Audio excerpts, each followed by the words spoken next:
Most women turn leg extension into a knee pain machine rather than a quad builder. Let me show you exactly the do's and don'ts of this specific exercise. As you can see, I am in a new location, new setup, new environment, and you're gonna see me wearing jumpers more often now because we moved to the South Island. Here in New Zealand, it's summertime, but it's extremely cold, so I cannot wait for winter, literally. But let's dive straight into it. So first I want to tell you what muscle group this exercise works, what mistakes you're probably making or what mistakes to avoid, how to set up properly for this exercise, and how to actually perform this exercise the right way. So what muscle group does this exercise target? So leg extension is an isolation movement, which means it isolates one muscle group. Remember, there's a difference between isolation and compound. Isolation, one muscle group. Compound, different muscle groups that work together. Leg extension that targets your quads, your quadriceps. So you're gonna hear me saying quads, but what I mean is quadriceps, okay? What mistakes I want you to avoid, or what mistakes you are probably making. Number one, and the most common one that I see all the time, and one that I also used to make when I started with my lifting, and I was too worried about ego lifting rather than lifting with the right technique. Mistake number one, it's going too heavy. With isolation movements, such as this one, leg extension, we don't want to be going too heavy at all. Remember, we're only isolating one muscle group. We want to be going nice and light, not too light, but a weight that you can actually control. Because if you go too heavy, you're not really able to do a full range of motion. You're just throwing the weights up and down, up and down, up and down, and you're not really targeting any muscle group. So we don't want to be doing ego lifting. We actually want to be using our quads to help us perform this exercise. Mistake number two that you're probably making, you have your hands somewhere in the air. Maybe you're holding your phone, maybe you're holding your legs, your shoulders, you're talking to someone, but you're not holding onto the handles. If you're not holding onto your handles, you're simply not gonna be very stable. If you're not that stable, one, it's gonna feel extremely uncomfortable. Two, your butt is gonna be lifting off the seat. You're gonna be putting more pressure or adding more pressure to your lower back. And it's not really gonna help you target your quadriceps, which is the muscle group that we wanna target. Mistake number three, you're doing half reps. So you're not really doing a full range of motion. You're not going all the way up and you're not going all the way down. If you're not doing a full extension, a full range of motion, you simply won't be able to contract your quads at the top and then extend your quads on the way down. And last but not least, mistake number four that we're gonna fix ASAP, you probably are not placing or aligning your knees with the pivot point of the machine. Your seat is probably forward a little bit too much or too forward, or it's back way too much. If we do this, that's when you're gonna start feeling that knee pain. So if right now the pivot point is here and your knees are somewhere else, trust me, this is gonna put too much load on your knees. We wanna avoid that. Okay, so those are the mistakes that we wanna avoid. Remember, going too heavy, we don't want ego lifting. Not holding onto the handles of the machine. This is not really going to give you much stability. Doing half reps and just, not making the full or not doing a full range of motion. And last but not least, not aligning with the pivot point of the machine. So not setting up properly at the start. Now, this is how I want you to set up for this exercise. Pretty easy. Pretty simple, nothing complicated. Once you get the hang of this, then it's gonna be easier each time you perform this exercise. With a leg extension machine, it's gonna be according to your height. For me, I'm very small. I'm very small. I'm 163 centimeters. I think I'm pretty short.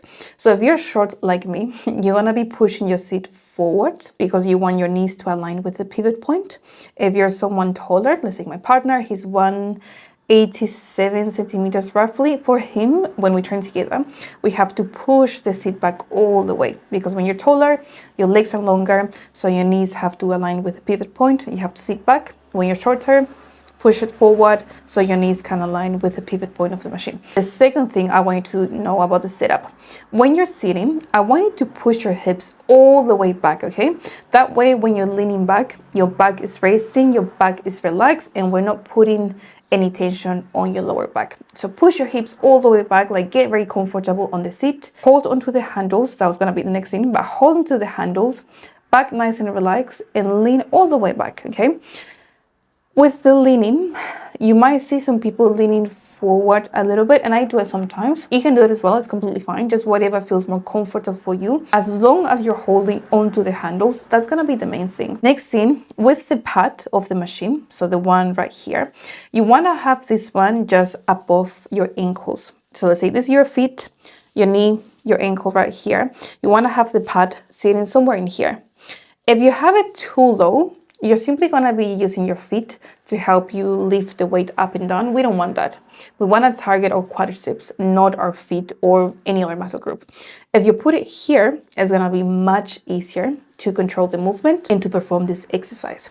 So the few key points with the setup for this exercise: pivot point of the machines, knees are going to align there. The seat is gonna be forward if you're short like me, or back if you're taller, just adjust it to your height. You wanna push your hips back, be very nice and comfortable, relax, lean back, hold onto the handles. This is probably the main thing, and make sure the pad down there, it's sitting just above your ankles. Now, how do we perform this exercise? This is the most exciting part. First thing, I really want you to pick a lower or lighter weight.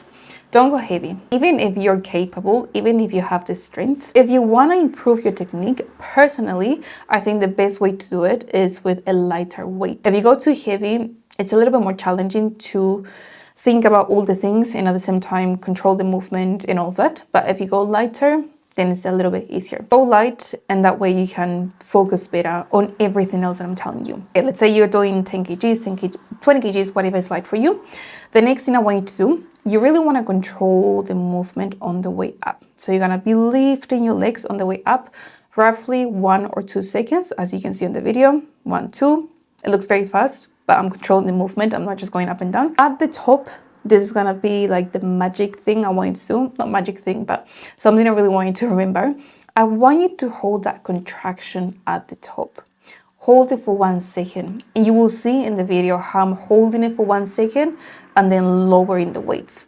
The reason why I hold it at the top, it's because I really want to contract my quads. I really want to contract the muscle group that we're trying to target. If you just go up and down, up and down, up and down, up and down, you won't feel that contraction. And you will feel that nice burn. Yeah, the nice burn that we feel nice, but at the same time annoying, because it's annoying when you have that sensation. But hold it for 1 second.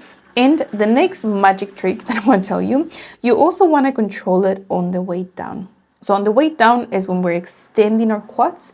This is a part of the movement, not just for this exercise, but all the exercises that we do that we want to be having more control of. So lifting the weight, it's going to be the challenging part because you're lifting the weight, or the hardest part.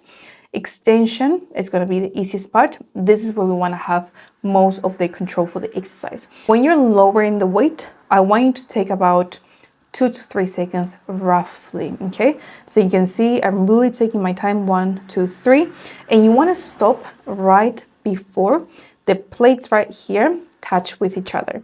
We don't want to be hearing this, which is something I hear all the time, and that often happens when we don't really control the movement. If you're controlling, you want to stop right before the plates touch. That's exactly where you want to stop. And then again, do that movement again. And you can see the whole time I'm breathing, inhaling, exhaling. This really helps me to push those weights as well. I'm not really gonna get into the breathing just yet, but it's just gonna be the setup and the exercise. Just a quick summary of the things I want you to stop doing and the things that I want you to start doing with leg extension. Stop going too heavy, stop rushing the movement, stop having your hands somewhere and not on the handles, and stop just sitting on the bench without adjusting it properly according to your height. What I want you to do from now on is adjust it according to your height. Make sure your knees are aligned with the pivot point of the machine. Make sure you're holding onto the handles the whole time so you can have that stability. Pick a weight you can control. Don't go too heavy, please. We want to be using our quads, okay? Not ego lifting. Slow on the way up, contract, and slow on the way down. Don't forget to share, like, and subscribe, and comment down below which other exercise or exercises you are struggling with so I can help you master your technique.